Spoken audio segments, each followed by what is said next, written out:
أو كصيب من السماء فيه ظلمات ورعد وبرق يجعلون أصابعهم في آذانهم من الصواعق حذر الموت والله محيط بالكافرين কিংবা যেমন আকাশের বর্ষণমুখর ঘন মেঘ, যাহাতে রইয়াছে ঘোর অন্ধকার, বজ্রধ্বনি ও বিদ্যুৎ চমক। বজ্রধ্বনিতে মৃত্যু ভয়ে তাহারা তাহাদের কর্ণে অঙ্গুলি প্রবেশ করায়। আল্লাহ কাফিরদের পরিবেষ্টন করিয়া রহিয়াছেন।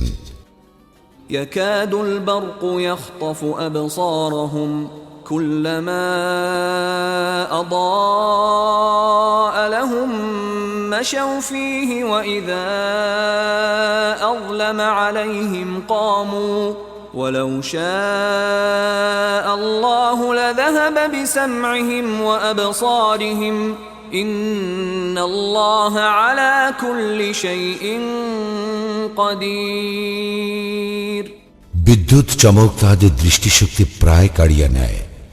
যখন এই বিদ্যুৎ আলোক তাহাদের সম্মুখে উদ্ভাসিত হয়, তাহারা তখনই তাহাতে পথ চলিতে থাকে, এবং যখন তাহারা অন্ধকারে আচ্ছন্ন হয়, তখন তাহারা থমকিয়া দাঁড়ায়। নিশ্চয় আল্লাহ ইচ্ছা করিলে তাহাদের শ্রবণ ও দৃষ্টিশক্তি হরণ করিতেন। আল্লাহ সর্ববিষয়ে সর্বশক্তিমান।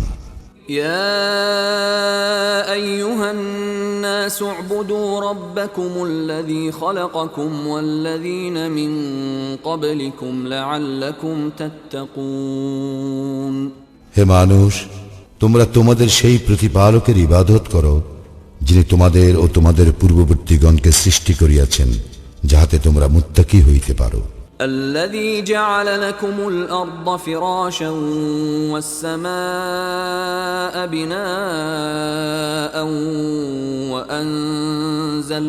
وأنزل من السماء ماء فأخرج به من الثمرات رزقا لكم فلا تجعلوا لله أندادا وأنتم تعلمون যিনি পৃথিবীকে তোমাদের জন্য বিছানা ও আকাশকে ছাদ করিয়াছেন, এবং আকাশ হইতে পানি বর্ষণ করিয়া তদ্বারা তোমাদের জীবিকার জন্য ফলমূল উৎপাদন করেন।